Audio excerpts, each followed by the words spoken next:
दोस्तों, मैं मोरे वर्षा मेरे YouTube चैनल पर आप सबका स्वागत करती हूँ। आज हम आगरा बाजार हबीब तनवीर का जो नाटक है, इस नाटक में से जो दूसरा अंक है, इस वीडियो में देखने वाले हैं। पहले वीडियो में मैंने आगरा बाजार पर पहले अंक पर चर्चा की थी। आज हम दूसरा अंक देखेंगे। तो चलिए दूसरा अंक देखते हैं। इस अंक की शुरुआत जो फकीर लोग हैं या फकीर है, वह अपना गीत सुना रहा है। बंजारा नामक उसका जो गीत है, उसका आशय इस तरह है कि जो लालच लोग हम करते हैं, जो हम कहते कि ये चीज़ मेरी है, वो चीज़ मेरी है, ये सब यहीं के यहीं पड़ा रह जाएगा। हमारे पास कितने भी जो धन हो, दौलत हो, पैसा हो या हमसे प्यार करने वाले बहुत सारे लोग हो, फिर भी एक भी वस्तु हमारे साथ आने वाली नहीं है। यानी कितना भी देश विदेश घूमो फिरो, लेकिन मृत्यु तो अटल है। मृत्यु तो एक दिन आनी ही आनी है। और रात दिन जैसे हम कहते कि भैंस है, बैला है या बहुत सारे चावल, गेहूँ, मटर, उन्होंने चीज़ों के नाम दिए। ये सब सारी चीज़ें कहते कि ये नहीं, वो नहीं, ये मेरा, वो मेरा, उस तरह हम जैसे चीज़ों के पीछे लग जाते हैं। ये सब हमारा जो ठाट बाट है यही के यही रह जाएगा। और हमसे भी जो बड़ा एक हाथ व्यापारी होता है, यानी व्यापारी के लिए उन्होंने एक बंजारा शब्द का प्रयोग किया है और उन्होंने कहा है कि हमसे भी बड़ा या तुझसे भी बड़ा एक बड़ा व्यापारी है। वो भी ऐसा करता है, कितना भी बड़ा क्यों न हो, साथ में कुछ भी वो लेकर जाने वाला नहीं है। सब ये तुम्हारी धन दौलत है, यही के यही रह जाएगी। मौत तो एक दिन आनी है। हम जिस तरह हमारे सिर पर बोझ लेके चल रहे हैं ना, वो बोझ यही उतर जाएगा। इसी तरह उन्होंने इस जो गीत का आशय फकीरों ने अपने गीत के माध्यम से बताने की कोशिश की है। और फकीर लोग जाते हैं, सुबह हुई है, दुकानदार अपने दुकान खोल रहे हैं, फेरी वाले आवाज लगा रहे हैं। ककड़ी वाला कहता है आज सुबह सुबह सिपाही बाजार में चक्कर क्यों लगा रहा है। तरबूज वाला कहता है हमने तो कोई सिपाही नहीं देखा। लड्डू वाला कहता है अबे कालिए, तुझे पकड़ने आया होगा। और शायर और हमजोली किताब वाले की दुकान पर जाते हैं, यानी आते हैं वहीं पर। और ककड़ी वाला कहता है सिपाही को आने दो या आने से तुम्हें क्या हो रहा है, तुम अपना अपना देखो। ऐसे इस तरह से उनमें बातें हो रही है उन लोगों में। अच्छा है, मगर जो ककड़ी वाला कहता है अच्छा है, उसने मुझे पकड़ लिया तो और अच्छा है, क्योंकि आराम से उस जेल में पढ़कर मैं आराम से रोटी तो खा पाऊंगा। यहाँ तो दिन भर मारा मारा फिरता हूँ, लेकिन एक भी ककड़ी बेचती नहीं और सुबह से बहुत भूखा हूँ। ऐसा इस तरह वो वर्णन करता है अपनी बातों से। और उसकी इस बातों से स्पष्ट होता है कि अच्छा है, अगर जेल में चले जाते तो आराम से तो जिंदगी कटती है, ऐसा उसे लग रहा है। यानी कितनी अपने जीवन से वो निराश हो चुके हैं। यानी उनका जो माल है वह नहीं बिक रहा है, इस वजह से उनको रोटी नहीं मिल रही, खाना नहीं मिल रहा है। इसका चित्रण, यानी एक तरह से विवशता का चित्रण इसमें हमें मिलता है। ठीक है। किताब वाला शायर से चौधरी गंगा प्रसाद ने और कुछ कहा क्या, ऐसे पूछता है। शायर कहता है मैंने उनको कहा कि दीवान का प्रकाशन करना है और आपका नाम लिया, तो उन्होंने फौरन जो बात काटकर कहा कि मैं आपसे मिलकर कुछ हिसाब किताब करूंगा पहले, फिर किसी नई किताब के बारे में सोचूंगा। किताब वाला कहता है आपने मेरा नाम क्यों लिया। शायर इस पर कहता है और क्या करता। किताब वाला शायर को समझाते कि अरे साहब, मैं उनका मुद्दत से कर्जदार हूँ, इसलिए मैंने आपको कहा था कि आप अपने किताब के बारे में बोलिए। तभी पतंग वाला तोते का जो पिंजरा हाथ में लेकर गुनगुनाता हुआ आता है और आकर अपना दुकान खोलता है और रामू को कहता है कि सुना है तेरे यहाँ लड़का हुआ है और ढोलक भी बजाया गया। बर्तन वाला कहता है अरे भाई तुम कहाँ चले गए थे। पतंग वाला कहता है मैं गया था नजीर जी के साथ तेरा की का मेला देखने और वापस आता हूँ तो पता चलता है कि दुकान पर जुर्माना लग गया है। बर्तन वाला उसे सलाह देता है कि तुम ये जुर्माना मिर्वाना मत भरो, तुम कह देना मेरी दुकान बंद थी और गवाही मैं देता हूँ। पतंग वाला कहता है लेकिन हमारी गवाही कौन सुनेगा और तुम्हारी दाद फिरियाद। और मौलवी जो तज किरानविस है, मैंने पिछले अंक में आपको कहा था कि तज किरानविस ही मौलवी है। किताब वाली की दुकान पर आता है, तंग वाला उसे जो दाढ़ी लगाए हुआ जो सन की कहता है और हंसने लगता है। अब बर्तन वाला हाथ में जो बर्फी लेकर आता है और पतंग वाले को खाने के लिए देता है और कहता है तोते के साथ तैरने गए थे क्या? पतंग वाला कहता है, जहां देखो लोगों के सिर ही सिर हैं। पिंजरा हाथ में उठाए दरिया पार करता हूँ, और यार गजब करते हैं आगरे वाले भी। बुलबुल सर पर लेकर दरिया पार करते हैं, हद हो गई अब तो। किताब वाला यह सुनकर मौलवी को कहता है, सुन लिया हुजूर मियाँ, आपने नजीर दरिया किनारे अधनग्नी परियों का तमाशा देखने गए थे, बुढ़ापे में भी यह आलम। मौलवी कहता है, बुढ़ापा इंसान का मिजाज नहीं बदल देता। यानी ये जो संवाद है नाटक के, वो कहते कि बुढ़ापा इंसान का मिजाज नहीं बदलता, पुरानी आदतें हैं कैसे छूटेगी। जोर था तो खुद तैरते, जो खुद नहीं कर सकते वे दूसरों को करता देखकर अपनी हविस पूरी कर देते हैं या पूरी कर लेते हैं। अब हमजोली कहता है, साहब लेकिन ये तैराकी का मेला मुझे भी बड़ा अच्छा लगता है और बड़ा काफिर होता है। यह बाहर आगरे में ही है, कितना हसीन और शायराना मंजर होता है। सच पूछिए तो मेरा भी मन करता है कि वहां जाने का, ऐसे हसीन मौजे पर एक दो शायरी कहने का। बस समझ नहीं आता कि कैसे और कब करूं। तो ये ऐसे हमजोली कहता है और सब हंसते हैं। शायर द्वारा कहना है कि जिस मौजू पर आपको शेर कहने नहीं आता, यानी शेर नहीं कर सकते, उस मौजू को ये कहना कहाँ तक उचित है कि वह एक मौजू है। यानी हमजोली ने कहा, मैंने तो कहा कि मेरा मन करता है, ऐसा नहीं कहा कि इस पर शेर कहना आसान है। अब लड्डू वाला ककड़ी वाले को फिर से वहां बैठने के कारण गुस्सा होता है। ककड़ी वाला उसे जाने के लिए कहता है। तभी दो सिपाही पान की दुकान पर आते हैं और पान खाते हैं। तरबूज वाला लड्डू वाला और ककड़ी वाले से कहता है, फिर से कोई झगड़ा शुरू न कर देना, नहीं तो टोकरियों में नहीं फल बचेंगे या फल का एक दाना बचेगा न सिर पर बाल। उसी तरह एक लड़का जिसका नाम हमीद है पतंग की दुकान पर आता है। लड़का कहता है, कल कहाँ गायब हो गए थे? पतंग वाला कहता है, मैं तैराकी का मेला देखने गया था। लड़का कहता है, हमने तो समझा अब पतंग वतंग बेचना ही छोड़ दिया है क्या आपने? पतंग वाला कहता है, पतंगबाजी कैसे छूट सकती है? कहिए कौन सी पतंग दिखाओ। हर रंग, हर मिजाज, हर बाहर की पतंग हमारे यहाँ मौजूद है। हमारे दुकान पर पतंग के प्रकार बता देता है। लड़का कहता है, बस भाई, मैंने तो अपनी जिंदगी में इतने पतंगों के नाम तक नहीं सुने। पतंग वाला कहता है, फिर क्या पतंग उड़ाते हो आप? लड़का कहता है, उड़ा लेते हैं थोड़ा बहुत, आप हमें सीधा साधा पतंग दीजिए।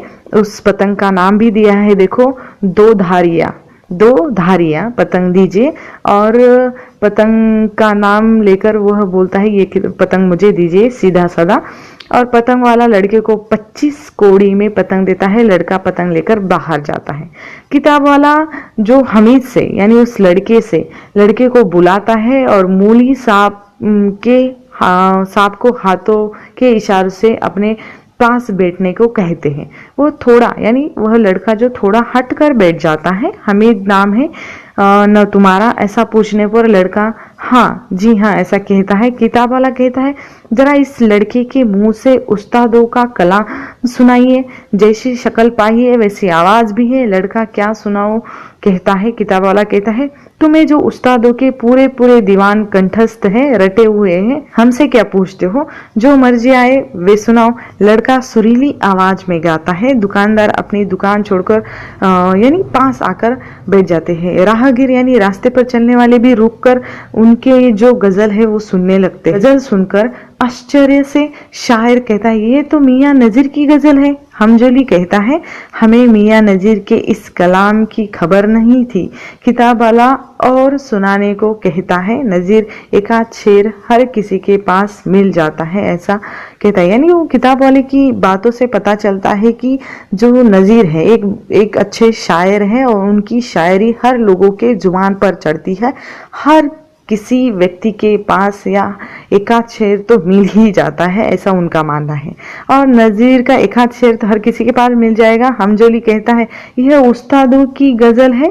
किताब वाला कहता है कि उस्तादों के जमीन पर हल चलाने वाले बहुत मिलते हैं, अर्थात यहाँ पर एक शायर नजीर है जो अपनी आदतें हर किसी को या अपनी हर गजलें यहाँ पर एक शायर नज़ीर है जो अपनी गज़लें हर किसी को सुनाते हैं, जिससे आम से आम व्यक्ति उनकी गज़लें गाता है। दूसरी तरफ मौलवी और शायर किताब वाला है जो गज़लों को किताबों में छपवाना चाहते हैं। यानी कितना फ़र्क है देखिए इन दोनों में। हमजोली गज़ल का रंग बहुत निखरा हुआ ऐसा कहता है। मौलाना भी अपनी गज़ल कहकर उस्तादों के जीवन पर व्यंग करता है। हमजोली नज़ीर के शायरों की भी जो प्रशंसा करता है। हमजोली कहता है, जो सैयद इंशा अल्लाह खां की कोई गज़ल याद है आपको? किताब वाला बताता है कि इंशा और मुसहफी की मुठभेड़ों का जवाब नहीं। नवाब सयादत अली खां के दरबार में अजब लुफ्त उठाया करते होंगे, उठता होगा। मौलवी साहब कहता है, आप कब की बात कर रहे हैं? अब वह जमाना गया, अब तो सैयद इंशाअल्लाह जैसे हसोड़ के जुबान पर वही रोना धोना है। कमर बांध चलने के लिए सब तैयार बैठे हैं। हमजोली बताता कि बस सुना है कि आतिश और नासिक की भी आवाजें गूंज रही है लखनऊ में। इंशा और मुसहफी फीके पड़े हैं। आतिश भी जानदार शायर है, शायर भी हाँ कहता है। अब हमजोली कहता है, शेर खूबसूरत है मगर बनावट भरा वह भाग सच्चाई इसमें नहीं जो आतिश में है। शायर कहता है, आप हुस्ने जवाब देखिए, सच्चाई और आग को क्यों तलाश रहे? किताब वाला कहता है, आप लोग वही करने लगे जो दिल्ली और लखनऊ के दरबारों में हमारे उस्ताद कर रहे। यह बहस जो है खत्म कर लीजिए, शेर सुनिए। लड़के को और शेर सुनाने के लिए कहता है। पतंग वाला, जो नज़ीर का तैराकी का मेला सुनाओ ऐसा कहता है। लड़का वही सुनाता है। तभी बीच में से जो मौलवी है वे उठकर चले जाते। बिना कुछ कहे उठकर चले जाने से लोग बड़ी अच्छे से उनकी तरफ देखते हैं। महफिल में सन्नाटा छा जाता है। बहुत से रास्ते से चलने वाले लोग भी रुक गए थे। किताब वाला बस करो कहता है, सबको कहता है, यहाँ क्यों जमा हो गए? यहाँ क्या मदारी का खेल चालू है? क्या किसी भगवान का प्रसाद बांटा जा रहा है? आप लोग निकल जाओ यहाँ। और सब लोग पीछे हट जाते हैं। एक सन्नाटा छा जाता है। ककड़ी वाला निराश होकर पैसे का छे ककड़ी वाला बोलता है और पतंग वाला लड़के को अपने दुकान पर हाथ पकड़ कर ले जाता है। किताब वाला कहता है, मुझे लगा लड़का खुशगुल है, मौलवी को नाराज कर दिया, यानी मौलाना की कलाम सुनाकर खुश होंगे ऐसा मुझे लगा था। क्या जानता था कि वह बाजारी कलाम सुनाने लग जाएगा। आखिर मौलाना नाराज होकर चले गए। इससे यह स्पष्ट होता कि नज़ीर की गजलों को ये लोग बाजारी गजल कहते, बल्कि नज़ीर के गजलों को लोग सुनना बहुत पसंद करते हैं। यानी यही साहित्यकार की बड़ी उपलब्धि है, हम कह सकते हैं, जिन्हें लोग ज़्यादा पसंद करते हैं और लोग प्रशंसा भी करते हैं। यानी हमजोली ने भी उसकी प्रशंसा की थी। शायर जो उसे पसंद नहीं करता है, यहाँ नज़ीर से जलने वाले शायर किताब वाला मौलवी है।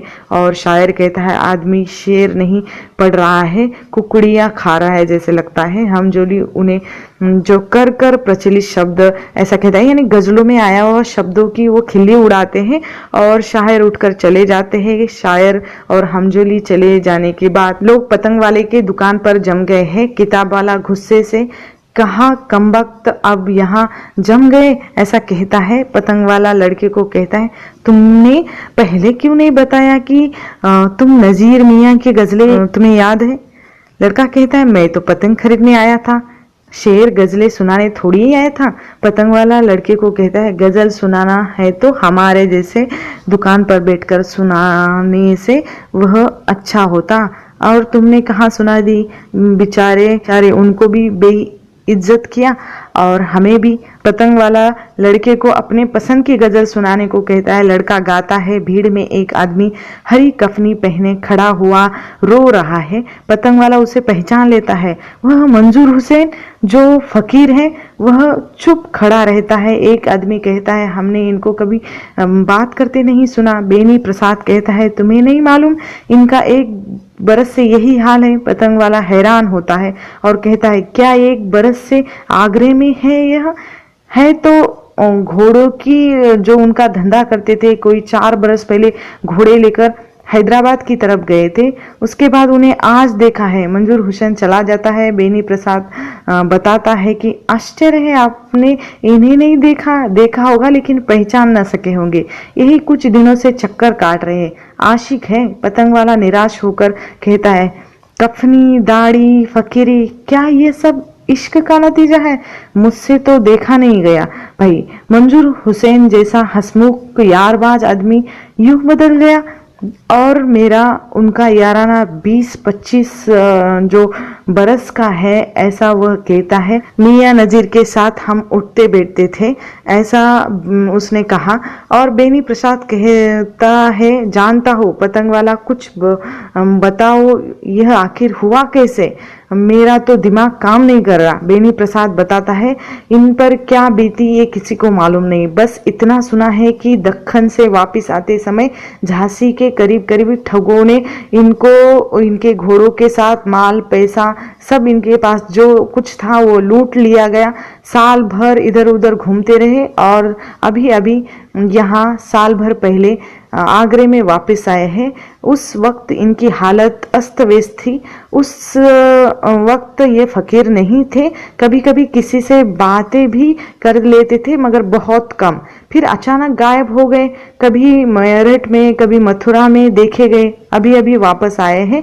ये हालत लेकर पतंग वाला कहता है, आखिर कुछ तो सबब होगा इस इनके बदले हुए रूप का। बेनी प्रसाद कहता है, कोई कहता है भगवान वाले हो गए, कोई कहता है लूट जाने के कारण यह हाल हुआ, और लोग कहते हैं सच्चे प्रेम का असर है। यानी लौकिक बात जो खुदा तक पहुंचाना कोई अनसुनी बात नहीं है, ऐसा उसका तर्क है। और पतंग वाला कहता है, आयु की जो अवधि ओस की बूंद की तरह होती है और प्रेयसी का प्रणय अनमोल मोती की तरह। यह आदमी हमेशा से संवेदनशील रहा है। मुझे एक पुराना किस्सा याद आ रहा है। जानते हो मियां नजीर और मंजूर हुसैन की मुलाकात कब और कैसे हुई थी? मियां नजीर यानी ताजगंज से मायथान टट्टू पर जा रहे थे, लाला बिलास राय खत्री के लड़कों को पढ़ाने के लिए। इधर से मंजूर हुसैन जो पैदल चले आ रहे थे, रास्ते में जो टट्टू अड़ गया। मियां नजीर ने एक चाबुक जो उसके रसीद किया तो वह मंजूर हुसैन को लगता हुआ टट्टू को लगा। मियां नजीर टट्टू से उतरे और जबरदस्ती मंजूर हुसैन के हाथ में चाबुक देकर कहा, आप भी एक मार दो। अब उनको बहुत अजीब लग रहा था। उन्होंने बहुत मिन्नतें की कि वह न माने, लेकिन मजबूरन हुसैन का चाबुक लेकर जरा सा उनको छूना पड़ा और फिर दौड़े हुए मेरे पास आए। मुझसे सारा हाल बताया। घर जाकर पड़े रहे। 2-3 दिन तक खाना भी नहीं खाया, खाना पीना सब बंद। जब मियां नजीर ने मेरे द्वारा ये हाल सुना तो बेचैन होकर उनके पास गए, उन्हें अपने नज़में सुनाई। बस इस दिन से नजीर पर और मुग्ध हो गए थे ये हुसैन साहब। फिर ऐसे बदल जाए ये पता नहीं था। लड़का कहता है, अगर इजाजत है तो वह सुनाओ। पतंग वाला कहता है, खुश होकर कहता है, इजाजत किस बात की? तुम शेरो शायरी का कारोबार करने वाले के दुकान पर नहीं बैठे हो, शेरो शायरी पर जो जान देने वाले के पास बैठे हो। खुलकर सुनाओ। नजीर का चरित्र इस गजल में उभर कर आता है। सीधा साधा नजीर भगवान का शुक्रगुजार है क्योंकि भगवान उसे कपड़ा, पानी, रोटी देता है। नजीर की जो विनम्रता इसमें साफ झलकती है। नवासी फिर वही गीत गाती हुई आती है। पतंग वाला उसे बुलाता है तो वह अभी आई बोल के दूसरी तरफ भाग जाती है। सिपाही भीड़ में खड़े होकर नज़में सुन रहे हैं। वह बार बार ऊपर की कोठे की तरफ निगाहें डाल रहे हैं। पान की दुकान पर आते हैं। पहला सिपाही पान लगाने को कहता है और दूसरे सिपाही से कहता है कि दिन चढ़ा है पर यह माई का लाल यही चिपका बेटा है, निकलने का नाम ही नहीं लेता। दूसरा कहता है, वहां है भी या गायब हो गया? पहला कहता है, जाने का रास्ता तो एक ही है, मेरी नजर तो उसी पर है। दूसरा कहता है, अगर गया ही न हो तो हम दिन भर यही टंगे रहेंगे। पहला कहता है, यह कैसे हो सकता है, दरोगा साहब ने खुद अपनी आंखों से देखा है। दूसरा कहता है, कल रात देखा होगा, अगर वह कल रात को ही निकल गया हो तो। मदारी रीछ लेकर आता है, उसके पीछे बच्चे पड़े हुए हैं। रीछ का नाच होता है मदारी ने बंदर को क्यों छोड़ दिया और अब रीछ लेकर आया है, ये हमारे मन में भी प्रश्न उपस्थित होता है। इसका उत्तर स्वयं मदारी गीत गाते गाते दिखा रहा है और वो कहता है कि मैं जैसे जा रहा था, जाते जाते राह में मिला रीछ का बच्चा, हमने उसे उठा लिया, हमारे साथ वो चलने लगा। बंदर को हमने जंगल में छोड़ दिया क्योंकि ये हमारा पेशा है, नया नया कुछ करना ही पड़ता है। रीछ के बच्चों को वह कुछ सवामन लोहे की कड़ी थी जो सर से पांव तक ऊपर से नीचे तक खड़ती थी। हाथों में कड़े सोने के बचते थे। एक डोर भी रेशम की थी बनाई हुई। अर्थात मदारी का खेल दिखाने का ये तरीका है। वह अपने रीछ का वर्णन करता है। मदारी जाते ही नजर की नवासी एक खिलौना लिए नजर आती है। पतंग वाला उसकी तरफ जाता है और उसे पकड़ लेता है, अपने दुकान पर लाता है। पतंग वाला जो उसे पूछता है, नवासी उसे खिलौना दिखाती है और वह कहता है कि तुमने नाना के पैसे चुराए हैं। वो कहती नहीं नहीं, और पतंग वाला कहते फिर ये खिलौना कहाँ से आया, मुफ्त में मिला है। नवासी कहती घर में पड़े थे, मैंने उठाए। हम नाना के पैसे को हाथ नहीं लगाते, मुझे अम्मा कहती है गंदी चीज को हाथ नहीं लगाना चाहिए। वैसे ही नाना ने पैसे को रुमाल में बांधकर कोने में फेंक दिया था। पतंग वाला कहता है तुमने उसे उठा लिया। नवासी बस थोड़ी ही ऐसा कहते हुए भाग जाती है। पतंग वाला हंसता है। पतंग वाला बेनी प्रसाद से कहता है कि मियाँ नजीर को अपने पास पैसा रहा तो नींद नहीं आती। हाल ही की बात है, पैसों से भरी थैली लेकर नवाब सयादत अली खां का एक आदमी आया था और नजीर जी के पास वह लाकर दिया पैसे वाला थैला। घर में पड़ा रहा। रुपए के वजह से नजीर साहब को रात भर नींद नहीं आई और सुबह उन्होंने चिट्ठी लिखकर भेजा और ये पैसा जरा सा मेरे पास है, तो हाल ये है अगर जिंदगी भर साथ रहा तो क्या होगा।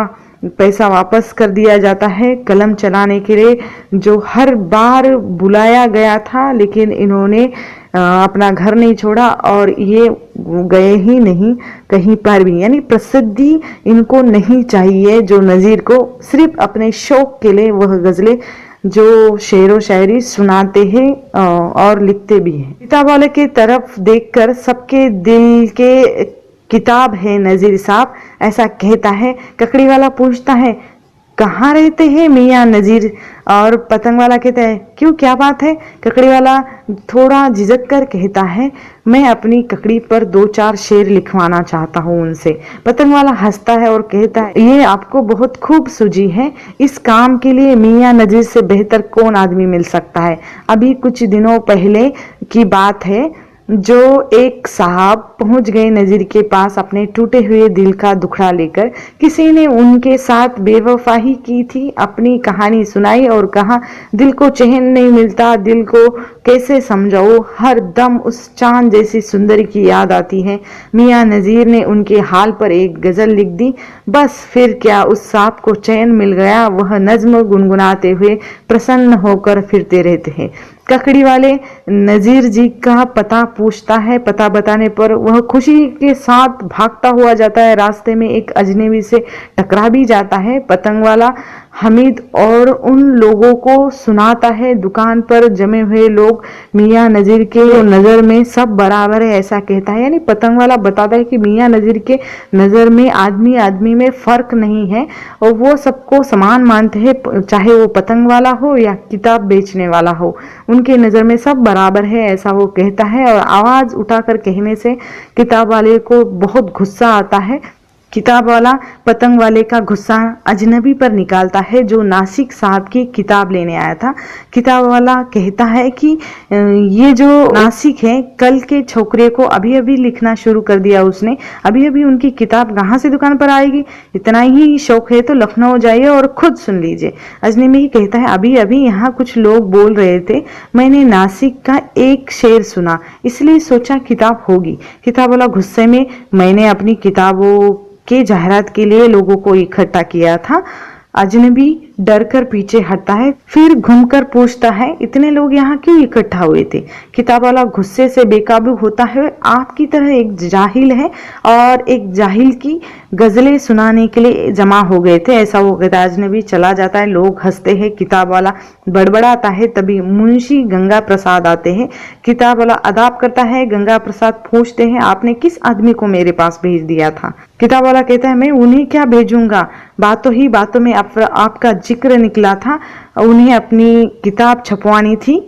भला मेरे पास कहाँ से आएंगे पैसे, बस उनके मन में आया होगा कि आपसे पैसे लूंगी और किताब छपवाएंगे। गंगा प्रसाद कहते देखिए अब मैं उर्दू फारसी किताबें बहुत छाप चुका हूँ, मैंने फैसला किया है कि अब अंग्रेजी भाषा में एक अखबार निकालूं। मैं आपसे यही कहने आया हूँ कि आप भी यह धंधा छोड़िए, अखबार के काम में लग जाइए। यह नया जमाना है, नए जमाने के साथ बदलना चाहिए। किताब वाला कहता है भाई आपने मेरे दिल की बात छीन ली, मैं भी इसी बारे में सोच रहा था, वतन छोड़ो और दिल्ली जाओ और अखबार का सिलसिला शुरू करो। गंगा प्रसाद कहता है आप अगर दिल्ली आए तो आगरे की जो खबरें कौन सुनाएगा। किताब वाला कहता है किंतु अंग्रेजी अखबार पर कैसे भेज सकता हूँ, मुझे तो अंग्रेजी नहीं आती। गंगा प्रसाद कहते आप खबरें उर्दू में भेजिए, अनुवाद की जिम्मेदारी मेरी। किताब वाला कहता है एक अखबार उर्दू में निकालेंगे क्या। गंगा प्रसाद कहता है उर्दू अखबारों को कौन पढ़ने वाला है, नहीं अंग्रेजी में ही अखबार निकाला जाएगा बस, और उसी जबान में भविष्य में सारा हिंदुस्तान बोलेगा। इस कारोबार के बारे में और भी लोगों से मैंने बातचीत की हुई है। किताब वाला कहता है अखबार का कारोबार शुरू करने से पहले मेरे सिर पर का जो बोझ है मैं उतारना चाहता हूँ, अच्छा रहता अगर वो जल्दी उतार देता। तो गंगा प्रसाद कहते हैं कौन सा बोझ। किताब वाला कहता है कुछ छोटी मोटी चीजें हैं उसे छपवा दूं। गंगा प्रसाद कहते हैं मसलन। किताब वाले कहता है यही मदरसे की चंद किताबें हैं, करीमा, मामुकीमा, आमदनामा आदि, जो मेरे पास 10 रुपए की भी पूंजी नहीं है कि मैं इसे काम में लगा लूं। गंगा प्रसाद कहते हैं दीवाने हाफिज की 250 कॉपियों से कुछ तो वसूल हुआ होगा। किताब वाला कहता है साहब आपको गलत फहमी हो गई है, मैंने अपने हिस्से की सभी कॉपियां दोस्तों के नाम कर दी, किसी से भी कुछ भी पैसे नहीं लिए। गंगा प्रसाद कहते हैं मुझे मेरे हिस्से का पैसा देने के बजाय आपने 250 कॉपियां मुफ्त में दी। अब मेरा कोई भी दोस्त ऐसा नहीं है कि मैं आपको लिए दीवाने हाफिज उसे दे दूं। अब किताब वाला कहता है मेरी जानकारी में यही तय हुआ था, नुकसान मुझे भी हुआ, मेरी मेहनत खाली गई। अगर आपको इस पर गलत फहमी है तो ऐसा कीजिए आप अपनी कॉपियां मुझे या मेरे हवाले कर दीजिए, जैसे जैसे वह बिकेगी मैं आपको पैसे दे दूंगा। गंगा प्रसाद कहता है अब उसे कौन खरीदा, छोड़िए इस बहस को, आप अखबार का काम शुरू कर दीजिए, बस इसी काम से आपको किताबें छपवाने के लिए भी पैसा आ जाएगा। मेरा यही मानना है यह फिजूल का काम है, आपको इसमें फिर नुकसान होगा। अच्छा कहकर वे चले जाते हैं।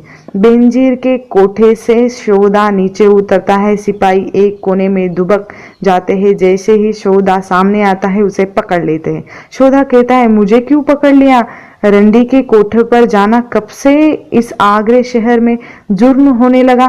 पतंग वाला कहता है किस गुन्हे में इनको पकड़ा जा रहा है। पहला सिपाही कहता है कल यहाँ दंगा फसाद करवाया था। शोधा गुस्से से कहता है किसने करवाया था, कब करवाया था, कोई गवाह है क्या। दूसरा सिपाही कहता है हवाला चलो, गवाह भी मिल जाएगा और वही गवाह देख लेना। बर्तन वाला बीच में बोलता है कि झगड़ा और लोगों के बीच में हुआ था, किसी और को तुमने पकड़ लिया, यह तो झगड़े के समय दिखाई ही नहीं दिया था। दूसरा सिपाही कहता है हम यह सब नहीं जानते, हमें यही हुक्म मिला है और शोधा को लेकर चले जाने को लगते हैं। शोधा कहता है तुम्हारा दरोगा बड़ा नामर्द निकला, हमने समझा था मुकाबला रावण से होगा, सीताहरण होगा, 2-2 हाथ होंगे, हमें क्या मालूम था तुम्हारा यह जो शहर है चिड़ियों से भरा हुआ है। पहला सिपाही धमकाता है यह अदालत नहीं है, जो कुछ कहना है थाने में कहो।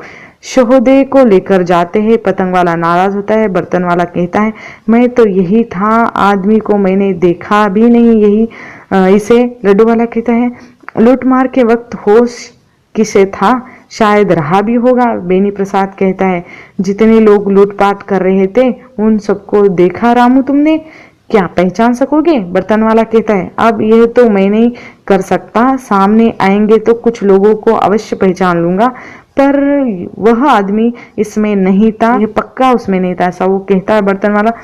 लड्डू वाला कहता है, यह तुम इतने विश्वास के साथ कैसे कह सकते हो? बर्तन वाला कहता है, इसके कपड़े, सूरत, इसके हाथ में जो गजरा देखकर मैं विश्वास के साथ कह सकता हूँ कि यह आदमी कल बाजार में दिखाई ही नहीं दिया था, यह आदमी दूसरे शहर का लगता है, मैंने इसे शाम के समय एक रंडी के पीछे जाते हुए देखा था। लड्डू वाला कहता है, यह भी तो हो सकता है कि इसी ने लूटपाट करवाई हो या शुरू कर दी हो, और इसके लिए सामने आने की जरूरत क्या है? बर्तन वाला कहता है, यह मैं नहीं जानता भाई, मगर ये दूसरे शहर का आदमी है, यहाँ आकर दंगा फसाद कैसे करा सकता है, यह भी तो सोचो। तरबूज वाला कहता है, क्यों नहीं करा सकता? बर्तन वाला कहता है, तुम लोग अपनी खैर मनाओ, इतना बढ़ बढ़ के मत बोलो।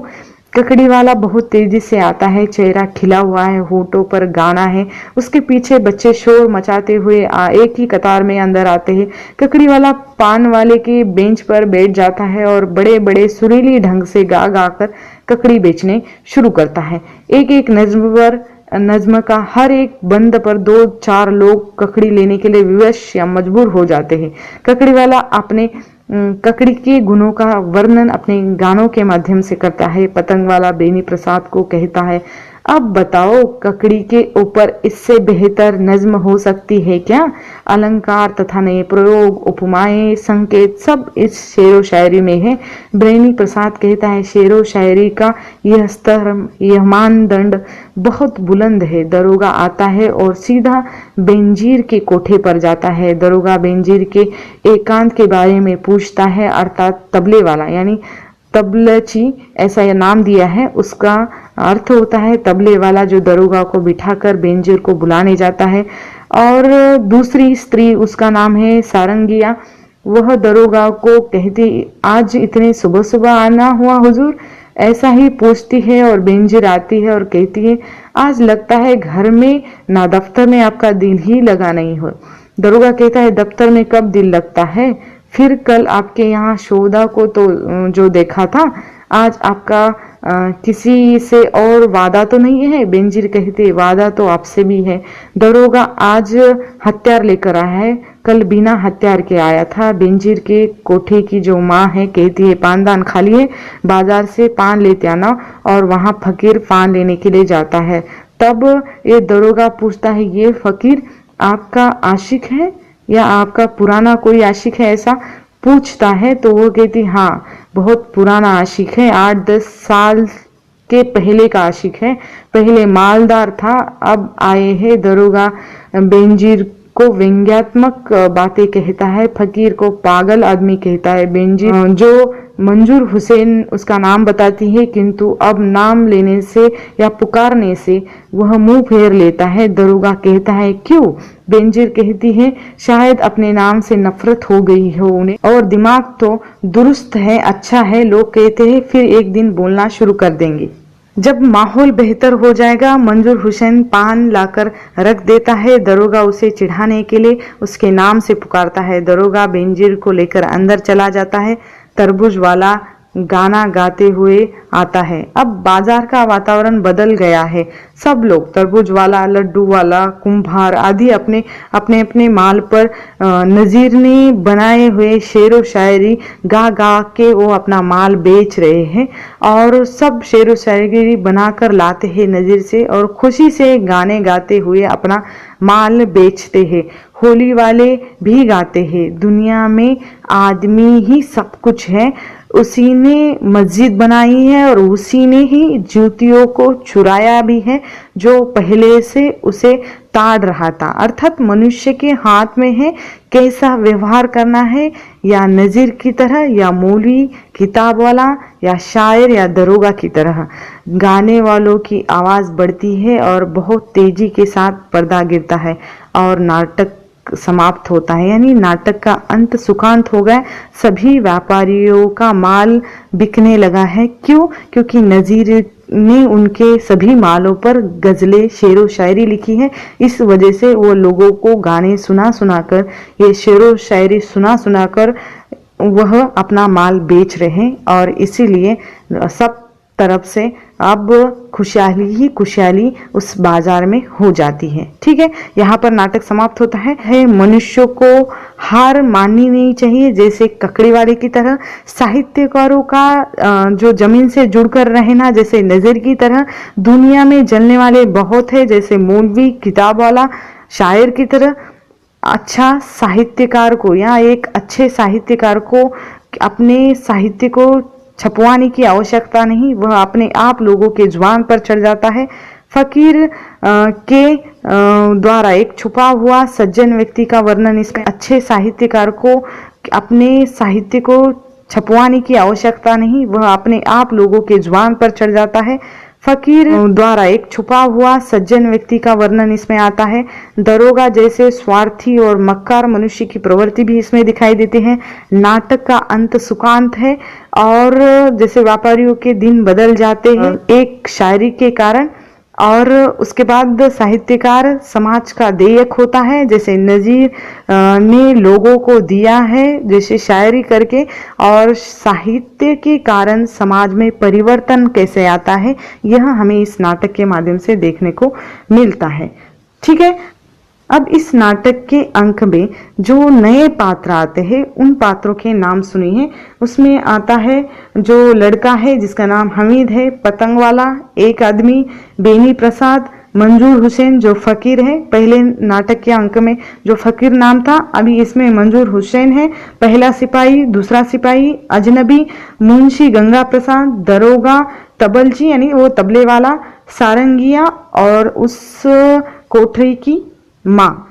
इस तरह इस नाटक में जो नए पात्र आते हैं, पहले अंक में बहुत सारे पात्र आए थे, मैंने आप लोगों को बता दिए थे, और उसमें कुछ जुड़ जाते हैं ये पात्र, उसमें मैंने आपको बता दिए। ठीक है, अब यहाँ पर ये नाटक समाप्त हो जाता है। धन्यवाद।